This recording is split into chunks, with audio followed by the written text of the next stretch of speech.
John, you have to help us. Why are you covered in blood? You don't understand. You did last summer. Roger told me last week. He was freaking out. He wanted to confess everything. I told him it was too late. He should just keep his mouth shut. I had no idea how far he'd take that. You knew? And you kept it a secret? Now get in the truck! No. Oh.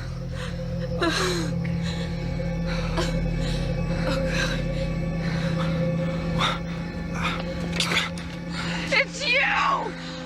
Look, I don't know how this happened.